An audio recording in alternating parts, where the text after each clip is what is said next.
Assalamualaikum warahmatullahi wabarakatuh. Perkenalkan, nama saya Ayu Agustin, NIM 2120130. Saya dari kelas PAI D.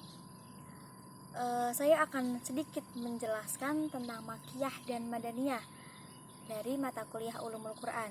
Oke, langsung saja. Bismillahirrahmanirrahim. Pengertian Makiyah dan Madaniyah. Di kalangan ulama terdapat beberapa pendapat tentang dasar atau kriteria untuk menentukan Makiyah dan Madaniyah, suatu surat atau ayat. Sebagian ulama menetapkan lokasi untuk ayat atau surat sebagai dasar penentuan Makiyah atau Madaniyahnya, sehingga mereka membuat definisi Makiyah dan Madaniyah sebagai berikut. Al-Maki manazala bi Makkah walau ba'dal hijrah wal maddati manazala bil Madinah, yang artinya Makiyah ialah yang diturunkan di Mekah sekalipun turunnya sesudah hijrah. Kemudian Madaniyah ialah yang diturunkan di Madinah, seperti itu. Di definisi ini ada kelemahannya atau tidak jami dan mani, karena hanya mencakup semua ayat dan surat yang turun di daerah Mekah, termasuk Mina, Arafah, dan sebagainya, dan mencakup semua ayat atau surat yang turun di daerah Madinah, termasuk pula Pulau Badar dan Uhud. Kemudian klasifikasi ayat-ayat dan surah-surah Al-Quran. Sebagian ulama ada yang berpendapat bahwa jumlah surat Makiyah ada 94 surah dan jumlah surah Madaniyah berjumlah 20 surah saja. Sebagiannya lagi ada yang mengatakan jumlah surah Makiyah sebanyak 84 surah dan Madaniyahnya ada 30 surah. Perbedaan tersebut disebabkan adanya sebagian dari surah-surah itu seluruh ayat-ayatnya ialah Makiyah dan atau Madaniyah, dan terdapat beberapa surah lainnya yang digolongkan ke dalam surah Makiyah dan Madaniyah, tetapi di dalamnya ditemukan beberapa ayat-ayat yang statusnya berbeda, seperti itu. Selanjutnya, para ulama menyimpulkan bahwa ada dua cara untuk mengetahui ayat-ayat Makiyah dan Madaniyah, yaitu dengan cara yang pertama simai, nakli, maksudnya mengetahui Makiyah dan Madaniyah dengan cara melalui riwayat. Yang kedua, kiasi ijtihadi, maksudnya mengetahui Makiyah dan Madaniyah dengan cara penetapan ijtihad yang didasarkan pada ciri-ciri Makiyah dan Madaniyah. Selanjutnya, ciri-ciri Makiyah dan Madaniyah. Yang pertama, ciri-ciri surat Makiyah. Sesuai dengan dhobit qisasi yang telah ditetapkan, maka ciri-ciri untuk surat Makiyah ada dua macam maksudnya.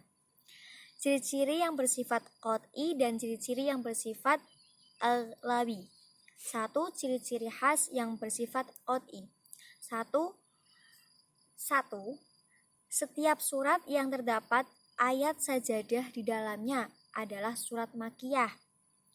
2. Setiap surat yang di dalamnya terdapat lafaz kalla adalah Makiyah.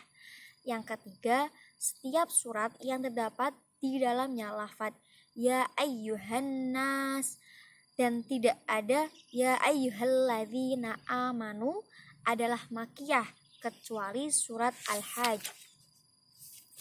Yang nomor 4, setiap surat yang terdapat kisah-kisah para nabi dan umat manusia yang terdahulu adalah Makiyah, kecuali surat Al-Baqarah. Kemudian yang nomor 5, setiap surat yang terdapat di dalamnya kisah Nabi Adam alaihissalam dan iblis adalah Makiyah, kecuali surat Al-Baqarah.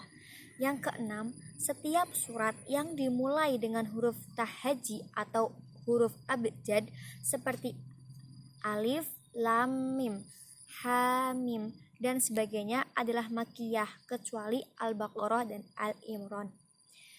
Yang kedua, ciri-ciri khas yang bersifat aghlabi. Ada 5. Yang pertama, ayat-ayat dan surat-suratnya pendek atau ijaz. Nada perkatanya keras dan agak bersajak. Yang nomor 2, mengandung seruan untuk beriman kepada Allah Subhanahu wa taala dan hari kiamat dan menggambarkan keadaan surga dan neraka.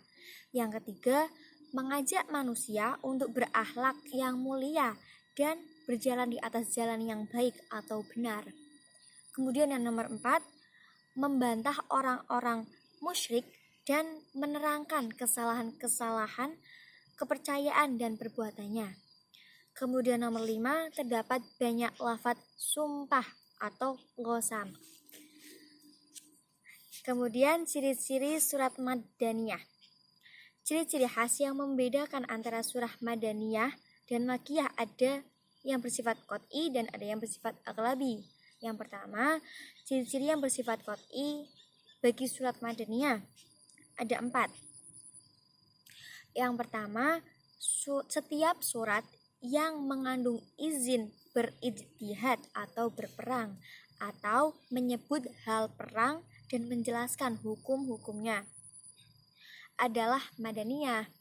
Yang kedua, setiap surat yang memuat penjelasan secara rinci tentang hukum pidana, faraid atau warisan, hak-hak perdata, peraturan-peraturan yang berhubungan dengan perdata atau sivil, kemasyarakatan dan kenegaraan adalah Madaniyah. Kemudian yang nomor 3, setiap surat yang menyinggung hal ikhwal orang-orang munafik adalah Madaniyah, kecuali surat Al-Ankabut yang diturunkan di Makkah. Kemudian yang nomor 4, setiap surat yang membantah kepercayaan atau pendirian atau tata cara keagamaan Ahlul Kitab atau Kristen dan Yunani yang dipandang salah dan mengajak mereka agar tidak berlebih-lebihan dalam menjalankan agamanya adalah Madaniyah, seperti surat Al-Baqarah, Ali Imran, An-Nisa, Al-Maidah, dan At-Taubah. Kemudian ciri-ciri yang bersifat aghlabi bagi surat Madaniyah ada 2. Yang pertama, sebagian surat-suratnya panjang-panjang, sebagian ayat-ayatnya juga panjang-panjang atau itnab, dan gaya bahasanya cukup jelas di dalam menerangkan hukum-hukum agama. Yang kedua, menerangkan secara rinci bukti-bukti dan dalil-dalil yang menunjukkan hakikat-hakikat keagamaan. Kemudian selanjutnya adalah marhalah-marhalah atau fase-fase dari surah-surah Makkiyah dan Madaniyah. Terdapat 3 klarifikasi mengenai marhalah pada surat-surat Makkiyah dan Madaniyah yang termaktub dalam Al-Quran, di antaranya marhalah ibtidaiyah. Di antara surat-surat yang turun dalam marhalah ibtidaiyah khitamiyah di Mekkah ialah 1. Al-Alaq, 2. Al-Mudaththir, 3. At-Takwir, 4. Al-A'la, 5. Al-Lail, 6. Al-Insyirah, 7. Al-A'diyat, 8. At-Takatsur, dan 9. An-Najm. Yang kedua, marhalah mutawasithah. Di antara surat-surat yang turun dalam marhalah mutawasithah di Makkah ialah 1. Abasa, 2. At-Tin, 3. Al-Qari'ah, 4. Al-Qiyamah, 5. Al-Mursalat, 6. Al-Balad, 7. Al-Hijr. Kemudian marhalah khitamiyah. Di antara surat-surat yang turun dalam marhalah khitamiyah di Makkah ialah 1. As-Saffat, 2. Az-Zukhruf, 3 Ad-Dukhan, 4 Az-Zariyat, 5 Al-Kahfi, 6 Ibrahim, dan 7 As-Sajdah. Keistimewaan surah-surah Makkiyah dan Madaniyah. 1. Keistimewaan surah-surah Makkiyah. Yang pertama,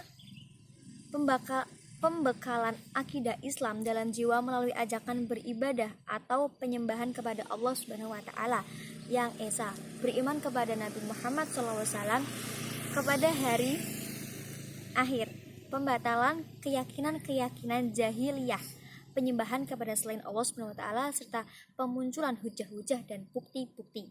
Yang kedua, penetapan dasar-dasar ibadah dan muamalah, etika dan sebagainya. Yang ketiga, perhatian terhadap rincian kisah para nabi dan umat terdahulu, penjelasan tentang ajakan para nabi terdahulu yang berupa akidah, sikap-sikap umat mereka, tentang azab-azab di dunia yang turun kepada para pendusta sebagai balasan terhadap dusta-dusta mereka. Dan yang keempat, pendeknya surah-surah dan ayat-ayat yang dibarengi dengan kuatnya pilihan diksi dan peristiwa atau yang dihadirkan di kalimat. Yang kedua, keistimewaan surah-surah Madaniyah. Salah satunya yaitu Al-Quran berbicara kepada masyarakat Islam Madaniyah Madinah pada umumnya berisi tentang penetapan hukum-hukum syariah, ibadah dan muamalah, sanksi-sanksi dan kewajiban-kewajiban hukum jihad dan lain-lain. Kemudian urgensi mempelajari dan mengetahui Makkiyah dan Madaniyah. Mempelajari dan mengetahui surah-surah dan ayat-ayat Makkiyah Madaniyah baik dari segi lafaz maupun makna dan isinya sangat penting artinya dan akan memberi manfaat yang sangat berguna bagi setiap orang. Karena dengan keduanya sesungguhnya dapat membantu mengetahui lebih jauh makna dari keberadaan Al-Quran sebagai kitab yang berisi petunjuk dan bimbingan bagi manusia. Seperti itu, jadi mempelajari Makkiyah dan Madaniyah itu sangat penting. Sekian yang dapat saya sampaikan, kurang lebihnya mohon maaf. Billahi taufiq wal hidayah. Wassalamualaikum warahmatullahi wabarakatuh.